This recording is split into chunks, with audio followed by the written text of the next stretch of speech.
Assalamualaikum warahmatullahi wabarakatuh. Mitra daya yang selalu berdaya dimanapun Anda berada, apa kabar?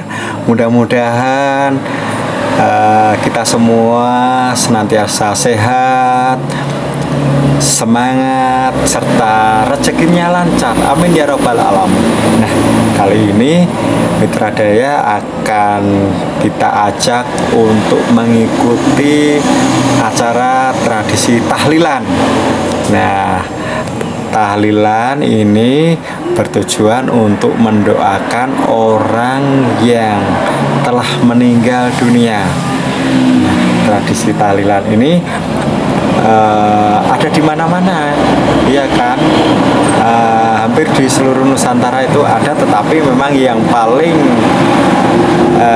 kental atau yang paling banyak itu di Pulau Jawa. Ini telah tahlilan di Desa Jambu, Kecamatan Jambu, Kabupaten Semarang. Ini berkaitan dengan meninggalnya Ibu Hajah Mulimi binti Sutorejo.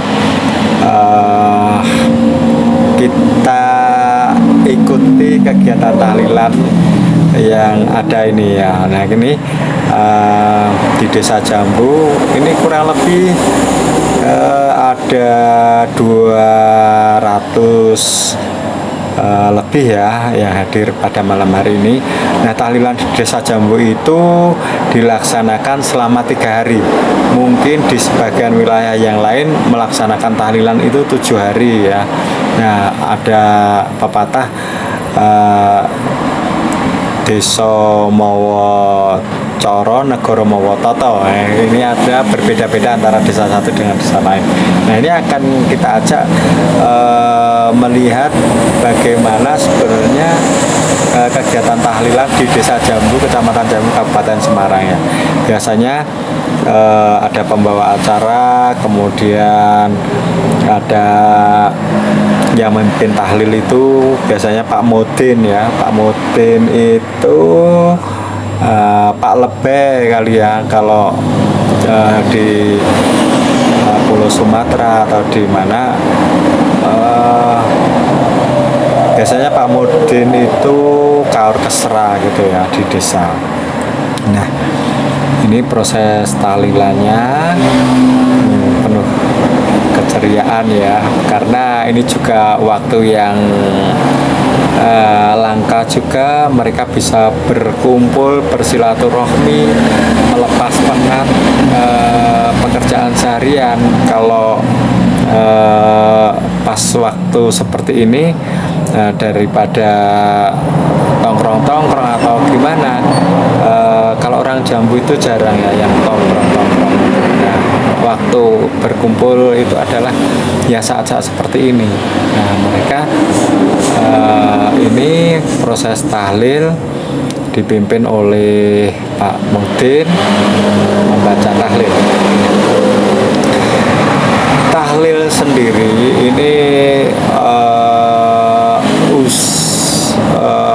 asal usulnya dari mana? Yuk kita coba menengok ke sejarah ya. Jadi tahlil masih ada debatable antara yang pro, ada yang kontra, ada yang menganggap tahlil itu bid'ah, tidak sesuai dengan ajaran Rasulullah. Nah, tapi kali ini kita tidak membahas itu ya. Kita akan melihat sejarah asal usul dari tahlil. Ini ada 3 pendapat asal usul dari tahlil itu. Ini bukan ajaran tapi tradisi ya. Yang pertama adalah tahlil itu dibawa oleh Wali Songo, karena orang-orang Nusantara atau orang Jawa itu dulu memiliki keyakinan animisme yang memuja roh. Maka waktu zaman dahulu itu ketika ada orang meninggal, maka mereka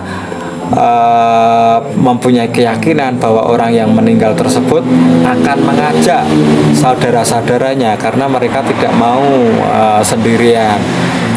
dia membutuhkan teman, maka disembelihlah hewan untuk menemani orang yang telah meninggal tersebut. Itu menurut keyakinan animisme. Sehingga ketika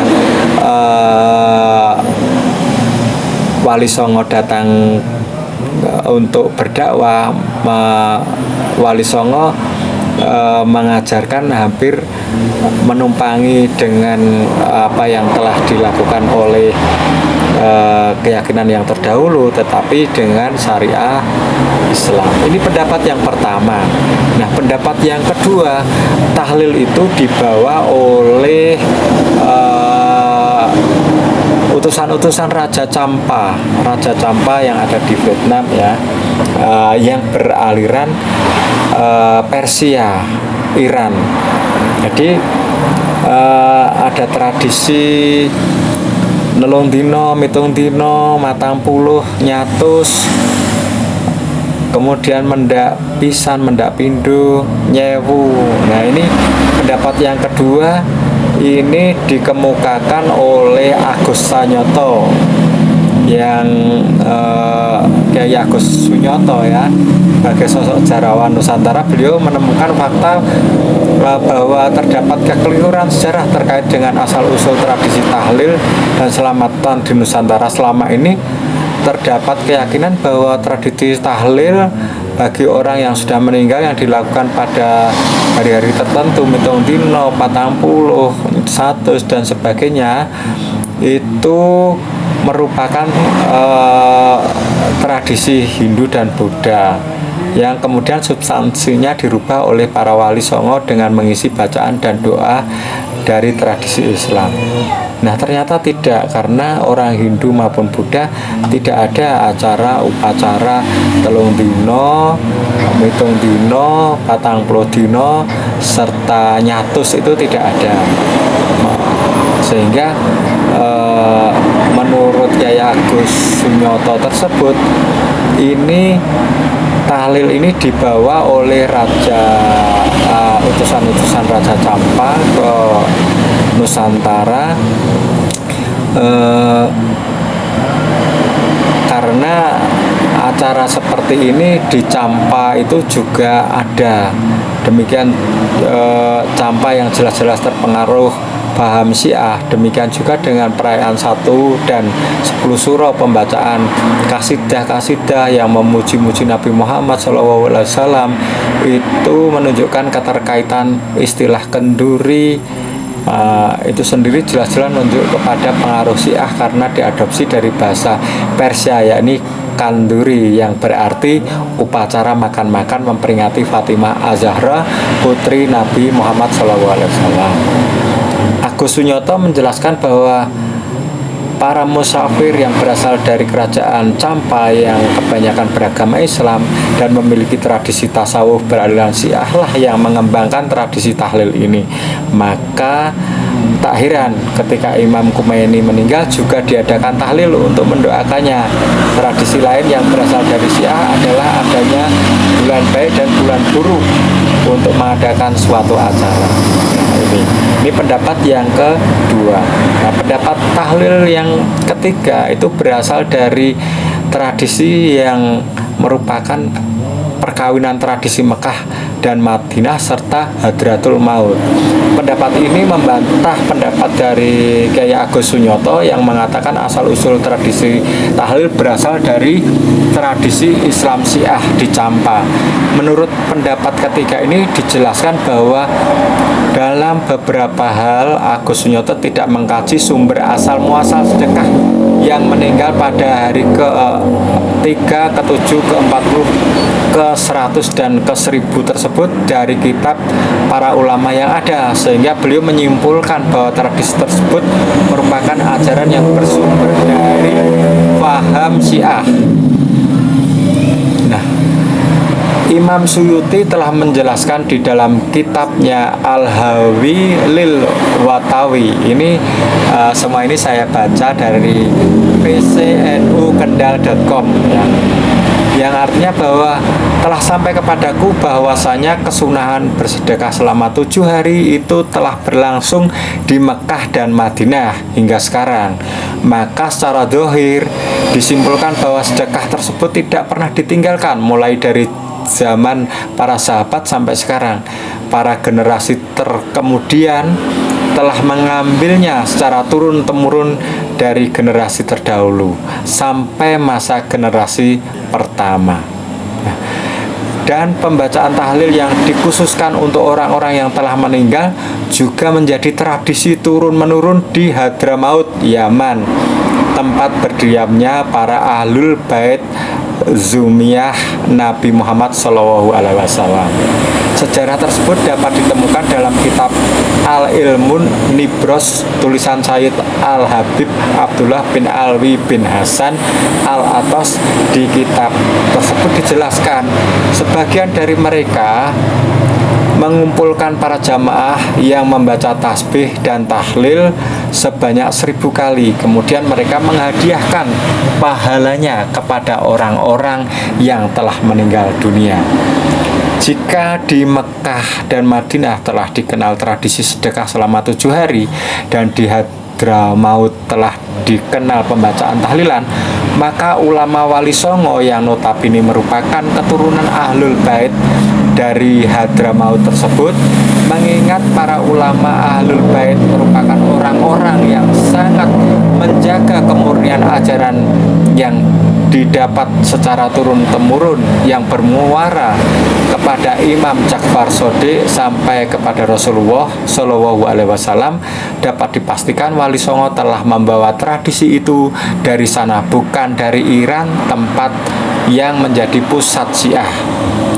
Bukti bahwasanya Wali Songo merupakan keturunan para sabda Hadramaut ialah bahwasanya Sayyid Ahmad Rahmatullah yang dikenal dengan sebutan Sunan Ampel merupakan putra dari Sayyid Ibrahim Zainal Akbar bin Sayyid Husain Zainal Akbar bin Sayyid Ahmad bin Sayyid Abdullah bin Sayyid Abdul Malik Asmat Khan.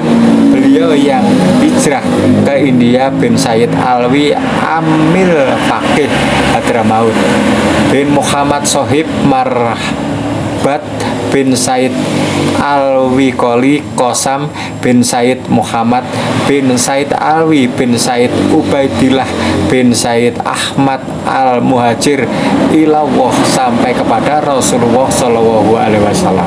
Dengan begitu, tradisi yang terkenal dengan tahlilan merupakan perkawinan tradisi Mekah dan Madinah serta Hadramaut yang kebetulan masyarakat Jawa kala itu sudah terbiasa dengan sesajen ala Hindu, sehingga tradisi tahlilan ini sangat mudah diterima oleh mereka setelah disampaikan para wali penyebar Islam. Ini adalah pendapat yang ketiga.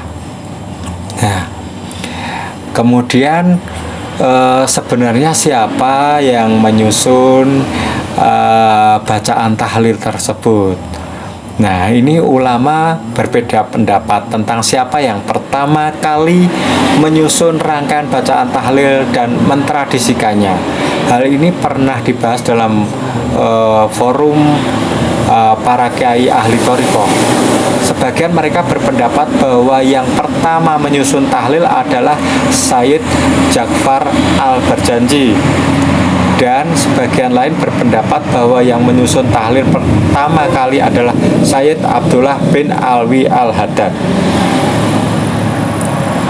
Pendapat yang paling kuat dari dua pendapat yang disebut di atas adalah pendapat bahwa orang yang menyusun tahlil pertama kali adalah Imam Sayyid Abdullah bin Alwi Al-Haddad, karena Imam Al-Haddad yang wafatnya tahun 1132 Hijriah lebih dahulu daripada Sayyid Ja'far Al-Barjanji yang wafat pada tahun 1177 Hijriah. Nah, itu sejarah tentang tahlil ya, telah saya sampaikan. Ini mengutip dari pcnukendal.com. Nah, ini tahlilan yang ada di Desa Jambu, Kecamatan Jambu, Nah, biasa ya setelah tahlilan ini ada tadi sudah acara makan ya. Memang kalau berdoa kemudian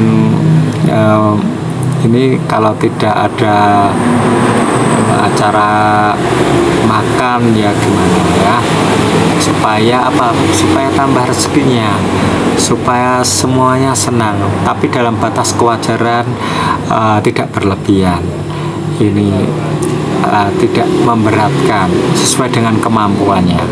Ini adalah acara makan setelah tahlil bersama-sama. Nah, setelah acara makan selesai, maka dilakukan atau diisi dengan acara maidoh hasanah atau nasihat yang baik dari para ulama. Ini ya, ada waktu sebentar kurang lebih 15 menit, diisi dengan maidoh hasanah, pesan-pesan kepada jamaah mumpung ketemu ini banyak orang ya, supaya ada manfaat waktu berkumpul. Nah, inilah gambaran tahlilan di Desa Jambu, Kecamatan Jambu. Ini sudah selesai acara tahlilannya, kemudian support dari masyarakat baik yang hadir maupun yang sambatan, artinya yang menyiapkan ubur rampe dan sebagainya. Ini seluruhnya masyarakat terlibat karena ini acara duka cita, sehingga tidak ada acara pembentukan panitia dan sebagainya. Ini langsung spontan dikembalikan semuanya malam ini, malam itu juga ya. Semua dibersihkan, piring-piring dicuci, kemudian kursi dikembalikan ke tempat peminjamannya, teratak ini juga langsung dibongkar begitu. Nah, terima kasih, ini memang masih kental sekali kegotong royongan masyarakat Indonesia terbukti di pedesaan seperti ini. Saya pikir dimanapun masih sama ya, kegotong royongan masyarakat Indonesia ini tidak akan luntur dan tidak akan lekang oleh waktu. Nah, demikian